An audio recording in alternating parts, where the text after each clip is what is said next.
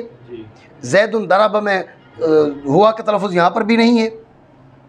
بات یہ ہے کہ واسأل القریہ اہل کا تلفظ نہیں، لیکن آپ اس کو متلفظ بھی حکمی نہیں کہہ رہے، حقیقی کہہ رہے. زید ضرب ہوا کا تلفظ نہیں، لیکن آپ اس کو حقیقی حکمی کہہ رہے. وجہ فرق. اگر بات یہ مذکور نہیں ہے اس لیے ہم نے حکمی کہہ دیا، اس میں تو دونوں شریک ہیں. تو وجہ کیا ہے؟ وہ حقیقی واسأل القریہ میں اہل جو ہے وہ متلفظ بھی حقیقی ہے. اضرب میں جو مستتر ہے وہ متلفظ بھی حکمی ہے. یہ بھی وجہ ہے جو محتاج وضاحت ہے تاکہ فرق پتہ چلے حکمی میں اور معزوف میں ان میں کیا فرق ہوتا ہے. بات ہے یہ ذہن میں. تو لہٰذا یہاں دو دعوے ہیں، ان دعووں کی وضاحت کریں گے. سب سے پہلے یہ حقیقی نہیں ہے. یہاں پر تم کو فرق واضح ہو جائے گا منوی میں اور محذوف میں. حقیقی نہیں ہے. دوسرا دعویٰ ہے بے حقیقی نہیں، حکمی ہے. تو دونوں باتیں یہاں پر ثابت کرنا پڑیں گی. پہلا دعویٰ کیا ہے؟ حقیقی نہیں ہے، یعنی زید ضرب میں جو مستتر ہے وہ متلفظ بھی حقیقی نہیں ہے. اضرب میں جو مستتر ہے وہ متلفظ بھی حقیقی. پہلے اس دعویٰ کو سمجھو. توجہ ہے. حقیقی نہیں ہے. اذ تعلیلیہ، یہ اذ کبھی تعلیل کے لیے بھی ہوتا ہے، ٹھیک ہے نا. تو یہ وہ اذ ہے، یہ اذ تعلیلی ہے. اذ لیس من مقولۃ الحرف والصوت اصلا، لفظ حقیقی نہیں ہے.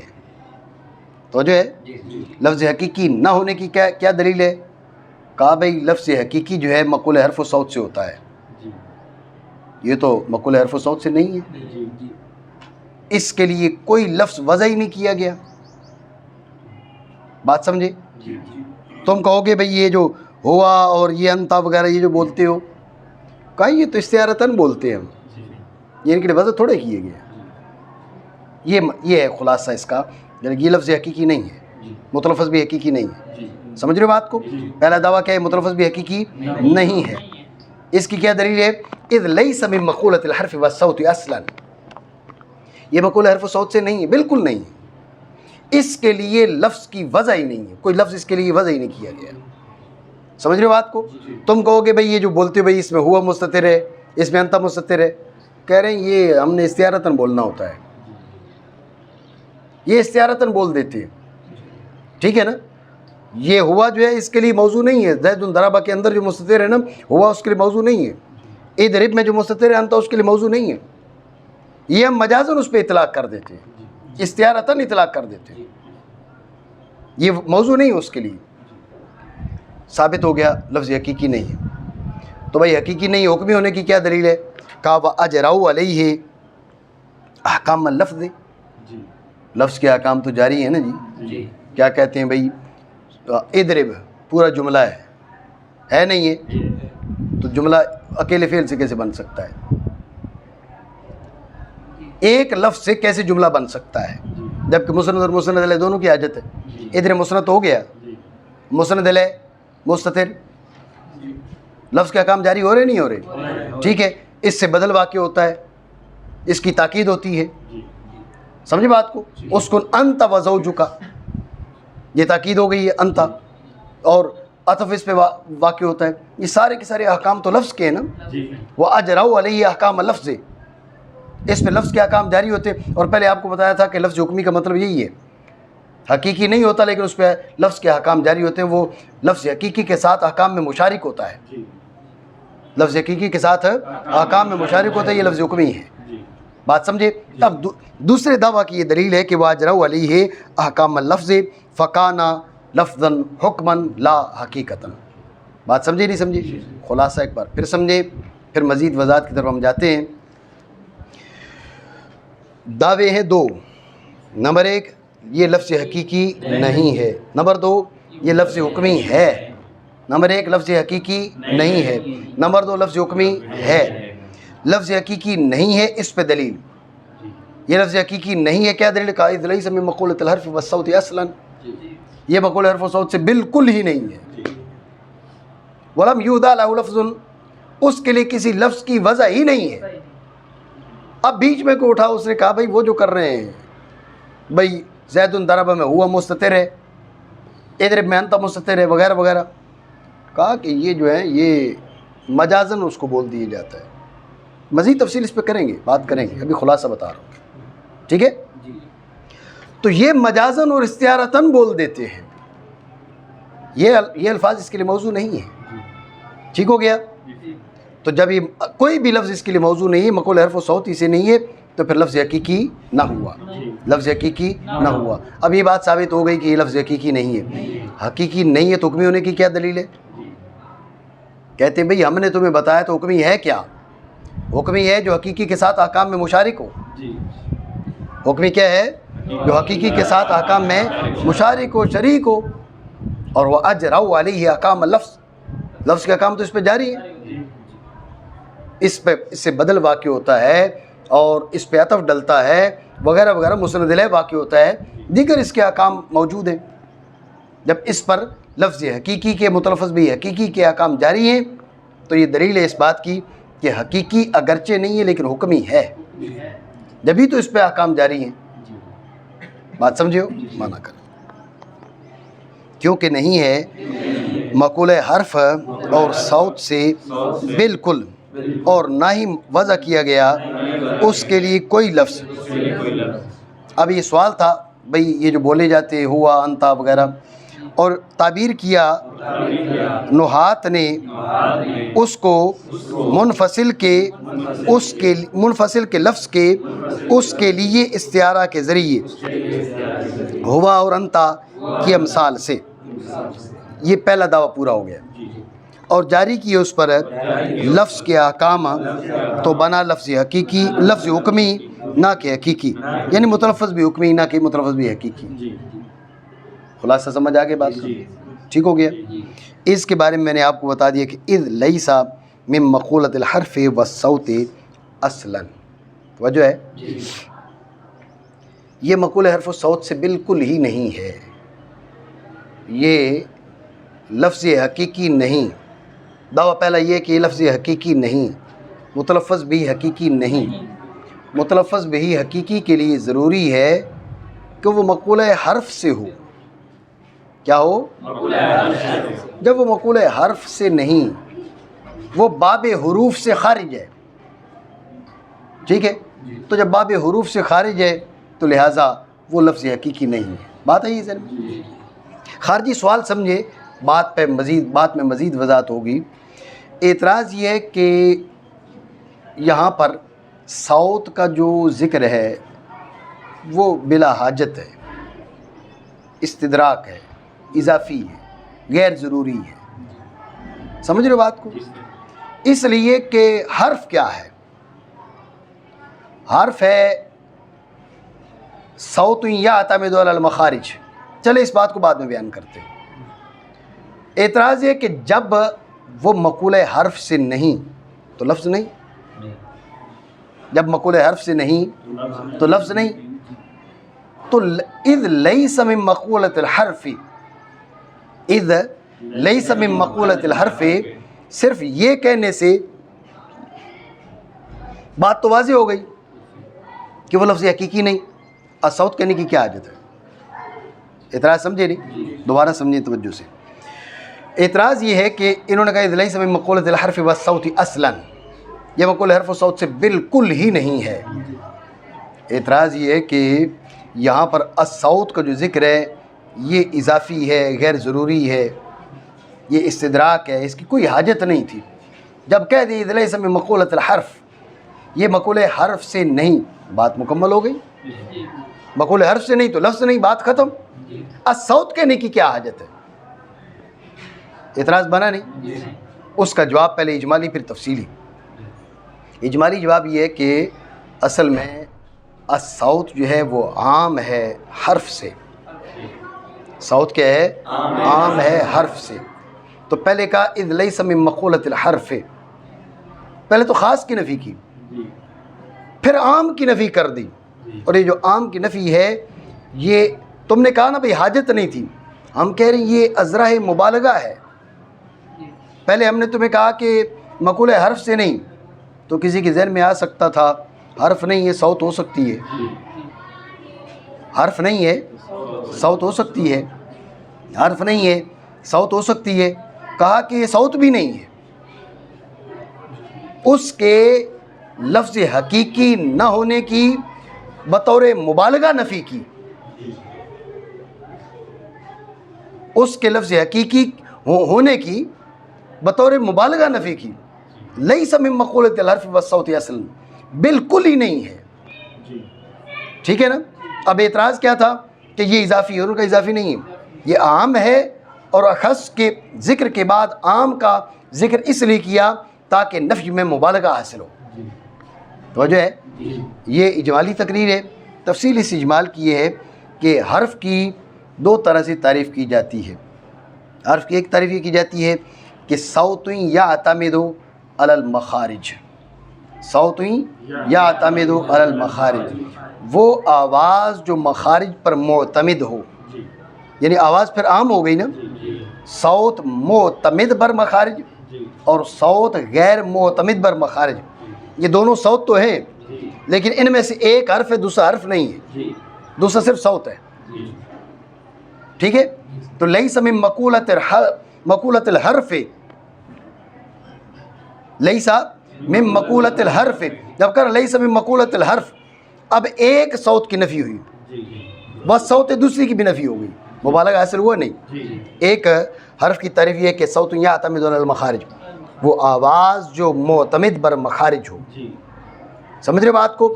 اور ایک حرف کی تعریف یہ کی جاتی ہے الکیفیت العارضۃ للصوت، کیا؟ الکیفیت العارضۃ للصوت، الکیفیت العارضۃ للصوت، آواز کو عارض ہونے والی کیفیت۔ ابھی صوت عام ہے، ایسا نہیں ہے؟ صوت اب بھی عام ہے، صوت اب بھی عام ہے، کیونکہ صوت کو ایک مخصوص کیفیت جو ہے وہ حرف کہلاتی ہے۔ صوت عام ہے اور صوت کو عارض ہونے والی جو کیفیت ہے وہ مخصوص ہے، وہ حرف ہے، بات ہے یہ ذہن میں۔ بہر صورت صوت عام ہے، کس سے؟ حرف سے۔ ایک بات ذہن میں رکھ لینا، الکیفیت العارضۃ للصوت، حرف کی یہ تعریف ہو تو یہاں صوت معنی مصدری میں ہے، الکیفیت العارضۃ للصوت، اگر تعریف حرف کی یہ کریں تو صوت معنی مصدری میں ہے، صوت یعتمد علی المخارج، حرف کی یہ تعریف کریں تو اب یہ جو صوت بولا نا ہم نے، اس صوت کی یہی تعریف ہے الکیفیت العارضۃ للصوت، نہیں سمجھے؟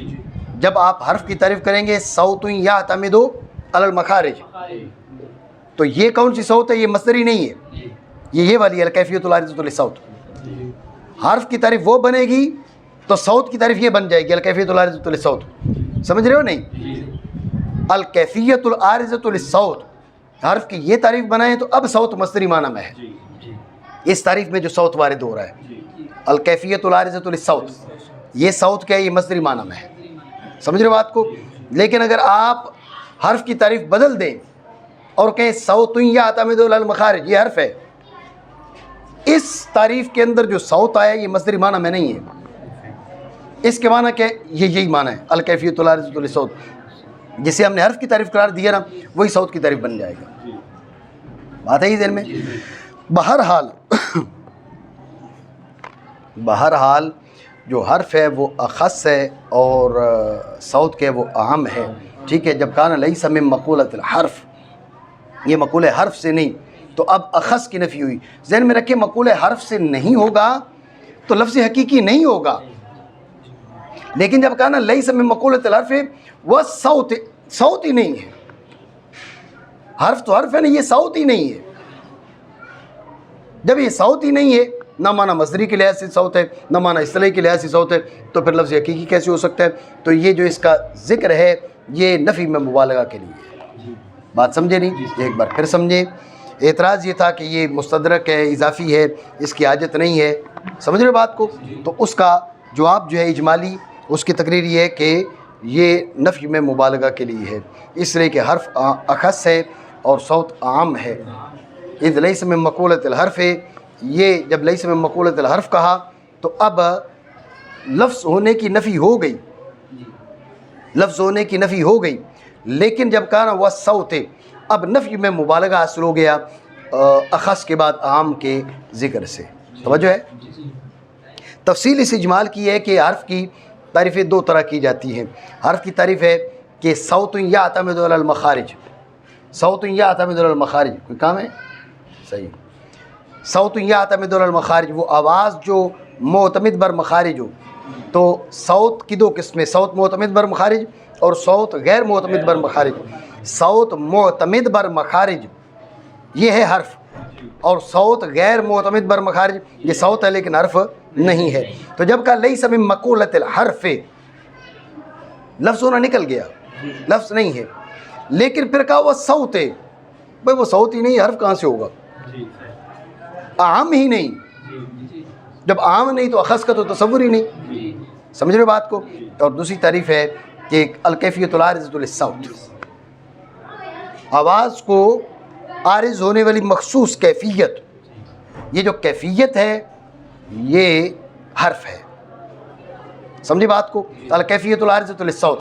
اب صوت تو مطلق ہے، اس کو عارض ہونے والی جو مخصوص کیفیت ہے یہ حرف کہلائے گا. اب بھی صوت عام ہے.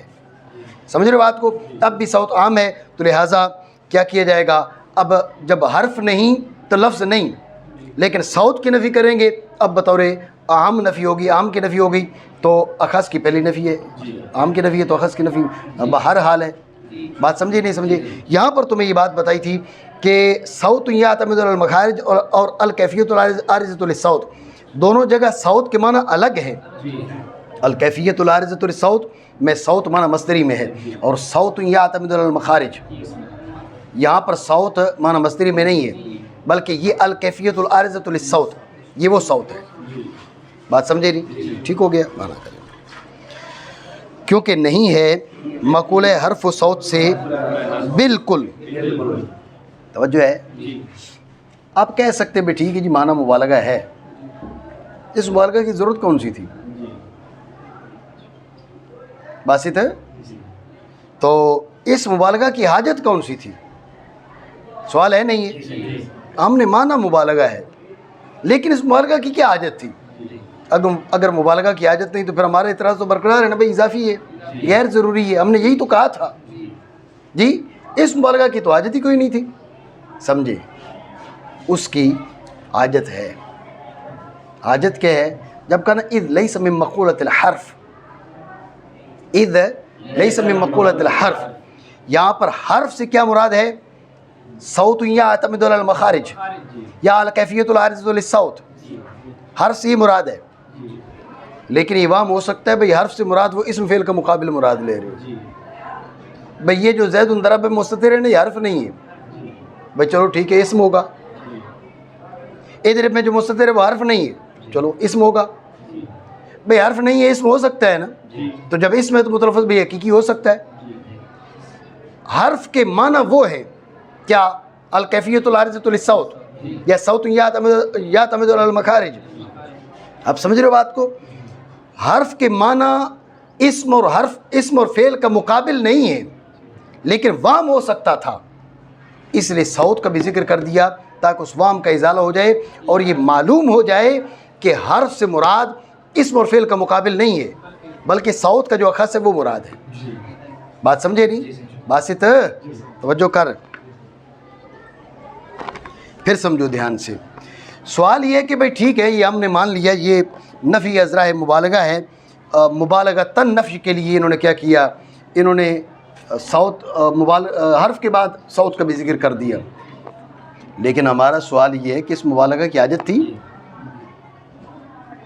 اس مبالغہ کی حاجت تھی؟ اگر حاجت نہیں تھی تو ہمارا مبالغہ تو ہے لیکن ہمارا اعتراض تو درست ہے نا بھائی، بغیر حاجت کے کی ہے، حاجت ہی نہیں تھی، بلا وجہ زور دے رہے بھائی نہیں ہے نہیں ہے جی. تو اگر زائد بر حاجت کلام کی جائے، آپ نے علم معنی میں پڑھا ہوگا بھائی ابتدائی ہوتی ہے، طلبی ہوتی ہے وغیرہ وغیرہ، اگر زائد بر حاجت کلام کی جائے تو وہ فصاحت اور بلاغت کے تقاضوں کے منافی ہوتی ہے.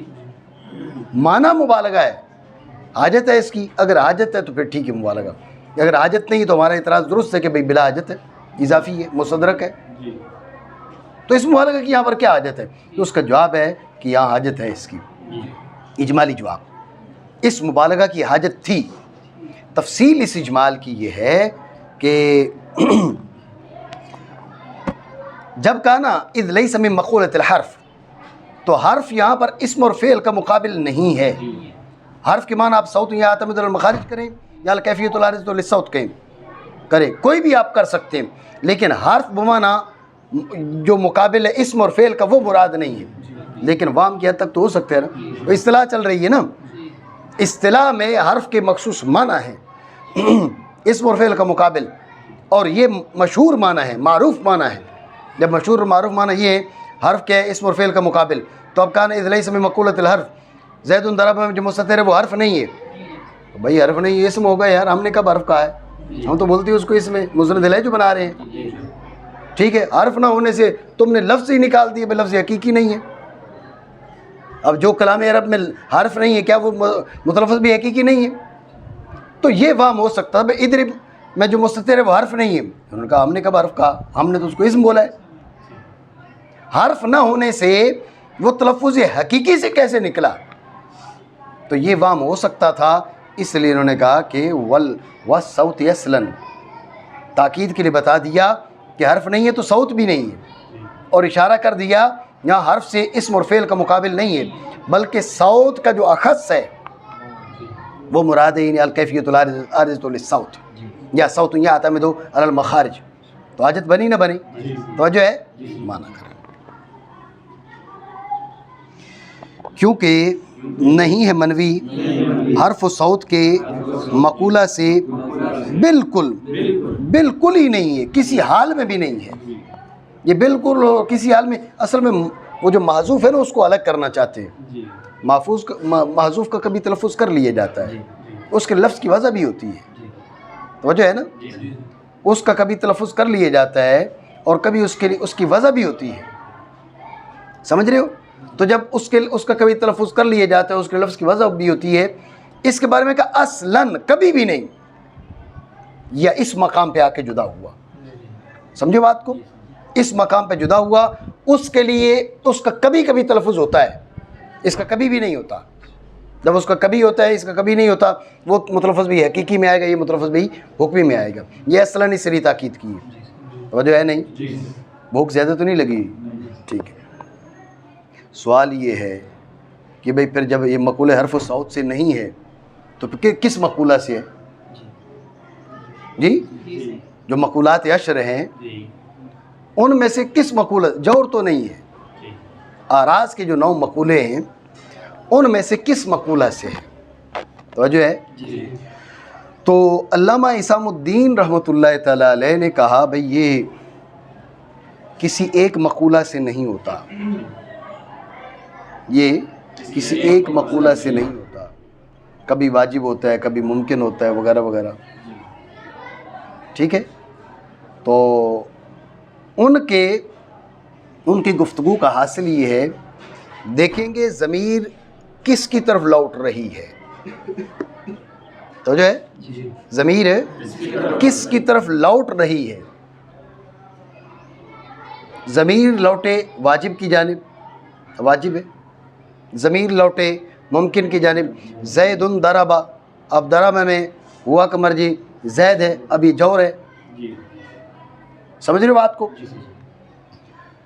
یہاں پر علامہ اسام الدین نے یہ کہا کہ اگر ضمیر لوٹے لفظ کی جانب، ضمیر کس کی طرف لوٹے؟ ضمیر لوٹے لفظ کی جانب، تو اب یہ مقولہ حرف و صوت سے بھی بن گیا ہے۔ اب کیا یہ بن گیا مقولہ حرف و صوت سے؟ آپ نے کہا لیس من مقولۃ الحرف والصوت، یہ اصلاً کی تاکید پھر آپ کی ٹھیک نہیں رہی۔